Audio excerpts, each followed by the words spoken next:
Hi guys, this is Realtor now with eXp Realty, and today we're going to talk about retiring in Hawaii or having a second home in Hawaii and what that could look like for you. Are you thinking about retiring in paradise and thinking that you can't afford it? There are some secrets to moving here, and I can help you out with that. A lot of people think Hawaii is not affordable, that there is no way that they could ever afford buying a property here. It's so expensive, homes are so expensive.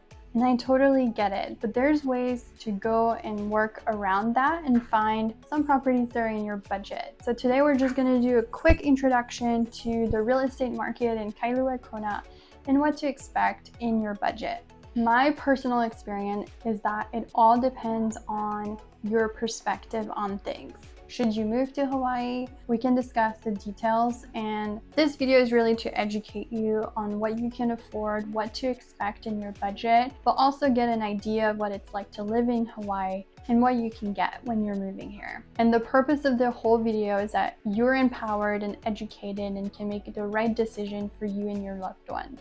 So depending on your priorities, you can either go the condo route or the house route. So let's first discuss the condo route. If you're thinking of purchasing a condo, there's obviously lots of pros to that. You don't have to mow the lawn. You don't have to worry about cookie frogs. If you don't know what cookie frogs are, they're tiny little frogs that make I think 90 dB sounds. And they're really loud at night. But if you live in a condo, you don't have to deal with, the pest control or anything like that. You don't have to worry about your roof because your HOA will take care of all those things for you.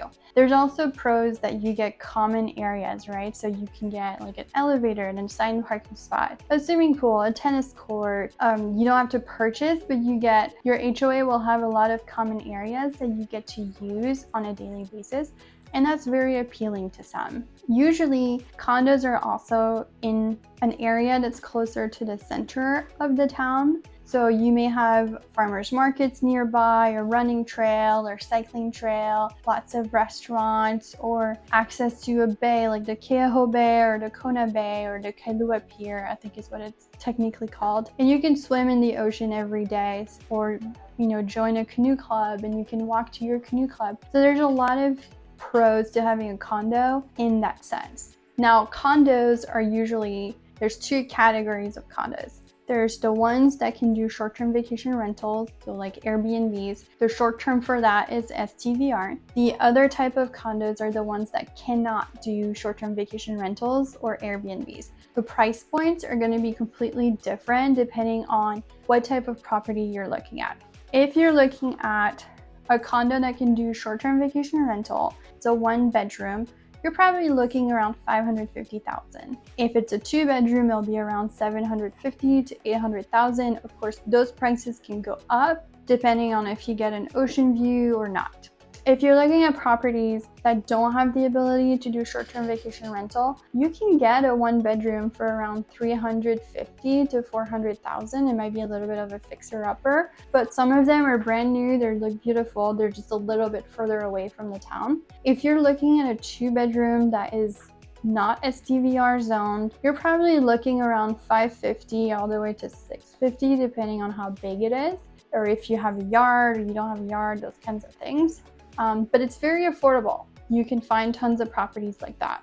So the other thing that you can consider is purchasing a home. If you're purchasing a home, most of the time, they cannot do short-term vacation rentals or STVR.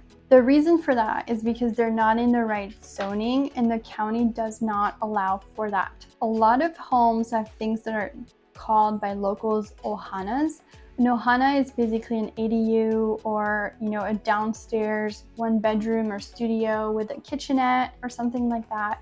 And you can rent it long-term to people who live here. A lot of people love ohanas because it's a way to offset the high mortgages, right? The high price point in Hawaii. The other reason why a lot of locals like having ohanas is because that income from the ohana is sometimes considered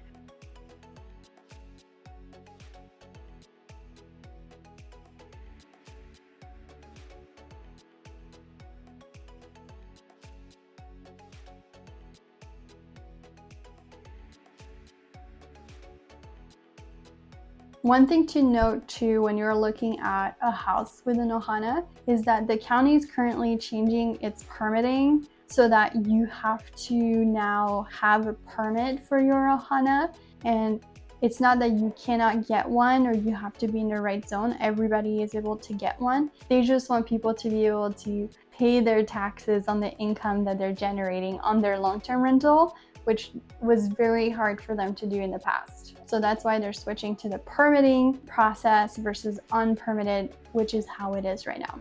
So having an ohana or not an ohana is all going to boil down to your preferences, right? Are you willing to sacrifice part of your privacy to have, somebody offset your mortgage? Are you okay sharing a driveway with them? Like, it's all going to be a personal preference choice, and for you to choose what you're willing to do or not do. The average home in Kailua Kona is going to be around 1.3 million. If you're looking at more affordable places, there are properties that are right around $1 million, like in the Palisades area, which is right by the airport and all. It's a very centrally located area. Sometimes you can even get an ocean view, but you can get 3 bedrooms, 2 baths with about a 10,000 square foot lot for right around $950 to $1 million. So basically, if you're purchasing a property in Hawaii, you have a lot of options. There's lots of different ways to go about it. These are just a few of the ones to kind of give you an introduction to the overall market and the best plan for you to do Airbnbs or think about, doing long-term rentals or short-term rentals and how that fits your lifestyle. I hope this video informed you a little bit about the market in Kailua Kona. If you have any specific questions that you'd like me to answer about, the local market, certain communities, or anything like that, please drop a comment below and I'll try to answer it or do a video about that topic. I hope you enjoyed this video. Please like and subscribe, and I'll see you at the next one. Aloha!